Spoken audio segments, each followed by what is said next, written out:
পুরোটা নামিয়ে নিই। বাকি মাছগুলো দিয়ে দিয়েছি, দিয়ে গ্যাসের ফ্লেমটা বাড়িয়ে দিলাম, দিয়ে এবারও সেম পদ্ধতিতে ঢাকা দিয়ে রেখে দেবো।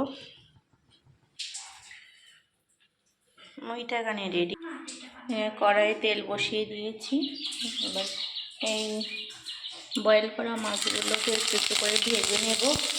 এই যে কিছুটা দিয়েছি, এবার ঢাকা দিয়ে দেবো। এপিট ওপিট একটু হালকা ফ্রাই করে নামিয়ে নেব। সব একবারে দিয়ে দেইনি, যদি মাছগুলো এক পিঠ ভাজা হয়ে গিয়েছে, আর এক পিঠ উল্টে দিয়েছি। মাছটা হালকা ব্রাউন কালার করেই ভেজে নিচ্ছি।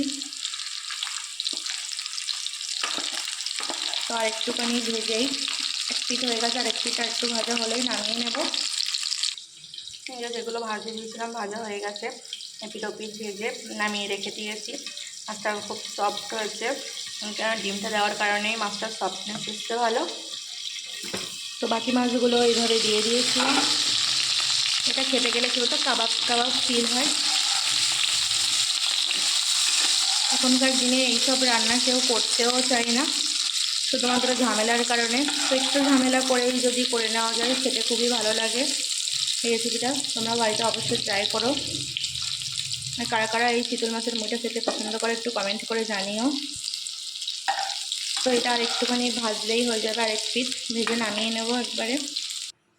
এই যে পুরো মুইটা ভাজা রেডি হয়ে গেছে, নামিয়ে নিয়েছি। এই যে কড়াইয়ে তেল ছিল যেটুকু মাছ ভাজার, ওখানে আরও একটু পরিমাণ তেল দিয়ে দিয়েছি। এখানে ফোড়নের জন্য নিয়েছি গোটা জিরে, তেজপাতা, আর এই যে দুটো এলাচ, লবঙ্গ আর দালচিনি। এটা আমি ফোড়ন দিয়ে দেব।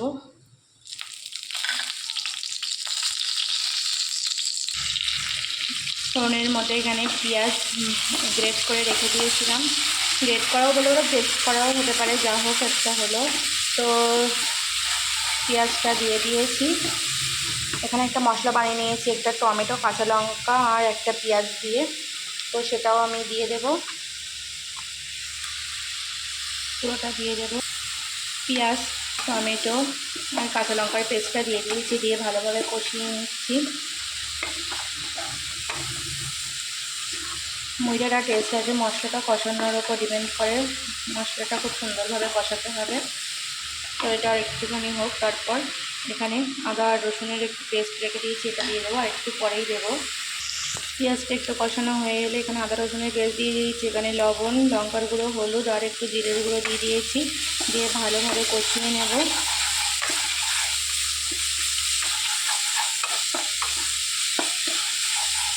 সামান্য একটুখানি জল দেব, যেন মশলাটা পুড়ে না যায়, সেই কারণে।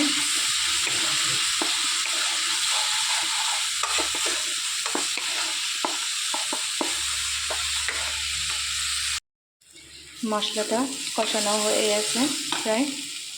তো এখানে আমি ওই যে মাছটা বয়েল করার যে স্টকটা হয়েছে সেটা রেখে দিয়েছিলাম, সেটা এখানে সামান্য পরিমাণ দিয়ে দেব।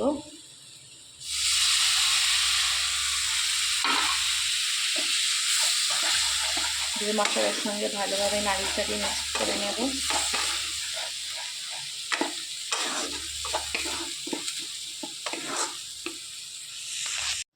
দশ মিনিট হয়ে গিয়েছে, এবার ঢাকাটা খুলবো। ঝোলটাও দেখো শুকিয়ে এসেছে, সব কিছুই সেদ্ধ হয়ে গেছে। আলুটা সামান্য একটু একটু শক্ত ভাব আছে, এটা আর একটু নেড়ে ছেড়ে দিয়ে